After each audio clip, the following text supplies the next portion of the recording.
भैया ना हाथ जोड़ के राम राम। मेरी कहानी पसंद आए तो लाइक करे, शेयर करे, सब्सक्राइब करे। बहुत ही अच्छी कहानी सुनाऊंगी आपन आज। पंडित की कथा। एक पंडित जी किसी माल गुजार को महाभारत सुनाते थे।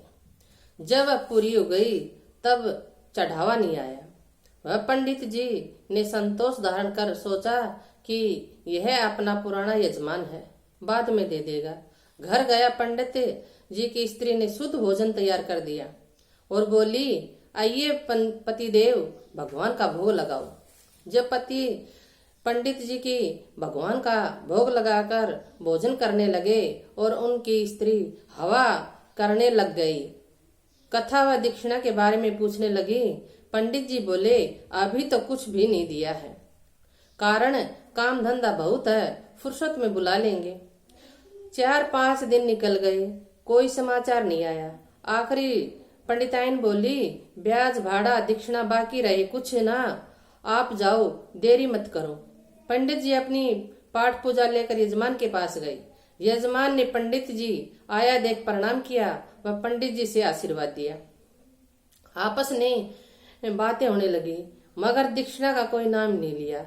आखिर पंडित जी खुद बोले, आपको मैंने 1 माह तक महाभारत सुनाया, क्या समझे?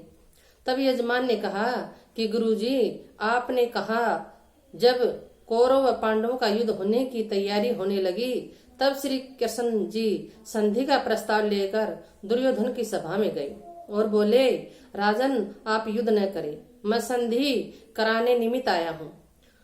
आप उन्हें 5 गांव ही दे दे, मेल पूर्वक रहें। यह सुनकर दुर्योधन बड़ा क्रोधित हुआ और बोला कि बिना युद्ध के सुई की नोक के बराबर भी भूमि नहीं दूंगा, और बोला कि तुम गवाले ही, आप नीति क्या जानो, इन्हें पकड़ लो। तब भगवान कृष्ण ने दुर्योधन की बातों का अनुमोदन किया और उन्हें भगवान काल रूप में दिखाई दिया। अपना चतुर्भुज रूप दिखाया था भगवान ने दुर्योधन को। भगत को तो वही मूर्ति दिखाई दी। तब विदुर जी धृतराष्ट्र के पास हाथ जोड़कर बोले कि अब तुम्हारे अन्यायी पुत्रों के विनाश का समय आ गया है। जो त्रिलोकी नाथ का साधारण व्यक्ति समझकर उन्हें पकड़ने वास्ते षड्यंत्र रचता है। यह सुनकर धृतराष्ट्र चुप रहे। कहने का मतलब यह है कि यजमान ने पंडित जी से कहा, मैंने समझ लिया कि बिना युद्ध दक्षिणा नहीं मिलेगी। पंडित जी चिंता में पड़ गए और इसके बाद यजमान की पत्नी के पास जाकर बोले, बेटी, मैंने 1 महीने तक अपना कथा सुनाई, क्या समझी? उसने कहा, आपने सुनाया कि द्रौपदी के 5 पति थे, सो मैं भी उसी दिन से 5 पतियों की खोज करने में लगी हुई हूँ। पंडित जी की माथा ठनक गया। सोचने लगे, यहाँ तो कौवे भांग पड़ गई। उसके बाद पुत्र वधु से बोले, बेटी, तुम भी कथा से क्या समझी?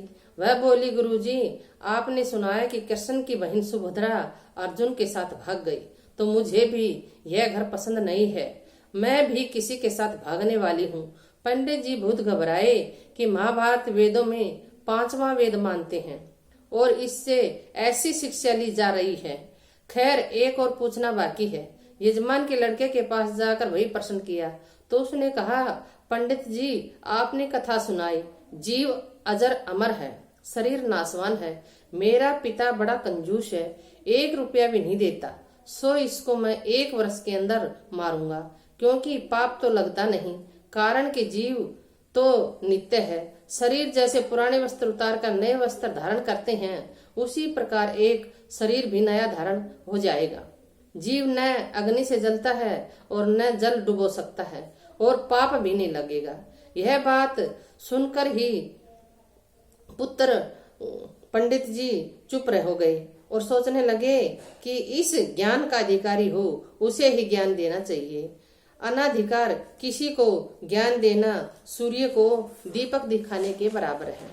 अब श्रोताओं, आप ही समझो कि जिस वेद शास्त्र में पतिव्रताओं की कथा तथा दानी वीरों की कथा जगह जगह आती है, उसे तो उन श्रोताओं ने धारण नहीं किया, अपने स्वार्थ की बात हृदय में जमा ली।